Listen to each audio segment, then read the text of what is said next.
everybody, and welcome to Chelsea Grottenbank's Facebook video. Today we're going to be talking about counting with beads, but we're also going to be talking about counting with other things. My name is Miria Gray. I am the Community Education Officer here at Chelsea Grottenbank, and this is appropriate for students in pre-K through second grade. So let's just jump right in. So, I modified this conversation a little bit to kind of work with the things that you might have laying around your house right now. It's impossible to get things at the store or shipped to you without some wait time. So let's just talk about what we might have. So I have a few beads that I did have here at the house. Most of my beads are in my desk at work, so I didn't have a ton. I also have a pile of buttons. I do some sewing, so I had a bag of buttons. These are some leftover foam glitter balls from the holidays that we had for a project. I also have a jar of rocks that were my son's. So these were some that he had found on the beach or had purchased that had been put through the smoothing sanding machine. And I also have a jar of shells. So whatever you might have at home, you can absolutely use these. And then you're going to want something to string them all on. So here I have a very blunt needle, not sharp, so nobody's going to stab it through their finger. I have some threads that you can string things on, and I also have a pipe cleaner here. So all of these, are good things for counting. So the first thing you're going to do is kind of choose what you want. And then you're going to give your student a number. And you're going to ask them to string that number of things onto whatever you might have. Oh, I did forget to mention, these are for their wiring. They're copper or brass, I'm not sure. Little crimps for wiring, but they have holes in them, so these would be great also. So kind of, again, whatever you might have laying around. So if you said 3, then they can take their pile and run 3 beads onto whatever it is that you've got, and then they can count 1, 2, 3. This is on the pipe cleaner. If I wanted to say use buttons, I could do 1, 2, 3 buttons on my string. 3. Or if I wanted to use my little foam balls here, I could do 1,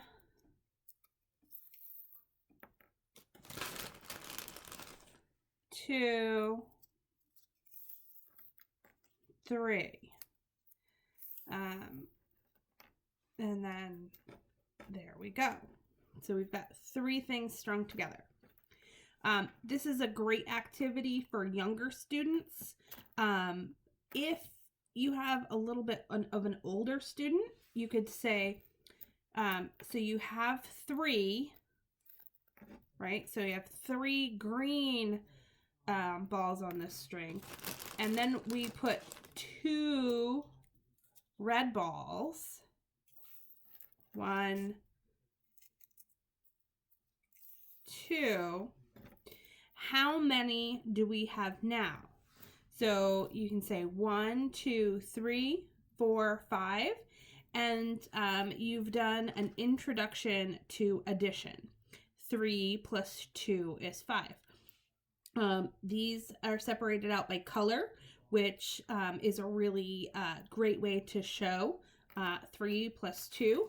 You can do it with the beads also. My beads happen to be brown and tan. So if I had, say, I started out with 2 brown beads and I add 1 tan bead, then what is 2 plus 1? 2 plus 1 is 3. And then if I wanted to even use these findings, they're all the same color, so it doesn't do the addition as well, but they would be great for just counting. 1, 2, 3, 4, 5. If you have multiple pipe cleaners, so say I had 2 pipe cleaners. I don't have 2 pipe cleaners, I have 1, so I'm going to cut it in half just so I can show you. So say I had these 2, I could do 2 of my findings. And then if I wanted to say, what does 3 look like? 1, 2, 3. So you can show what is the difference between 2 and 3. 1, 2, 1, 2, 3. So all of these are really great ways. And I could do the same thing with my buttons on my string that I have here.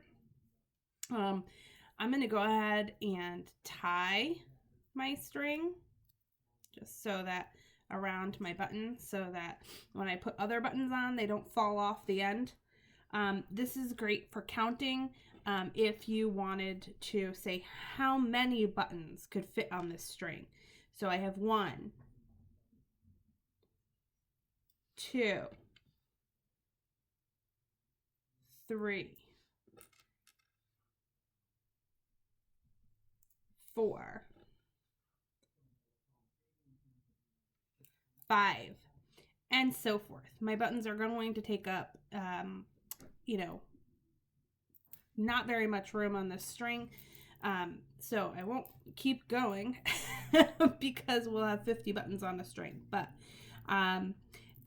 this is a great way. If you don't have something with a hole in the middle of it, or a needle and thread, and I would make sure to use a blunt needle. This one is for cross stitch, so it's not super sharp because it does already have a hole to go through.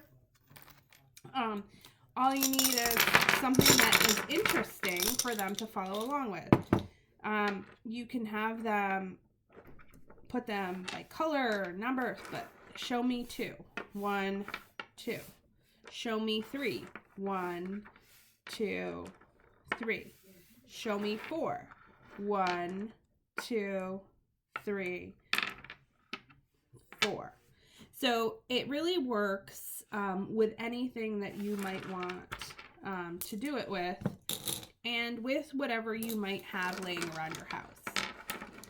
So we hope that you have an amazing day and you keep teaching those kids some amazing math skills, which will help with personal finance as they get older.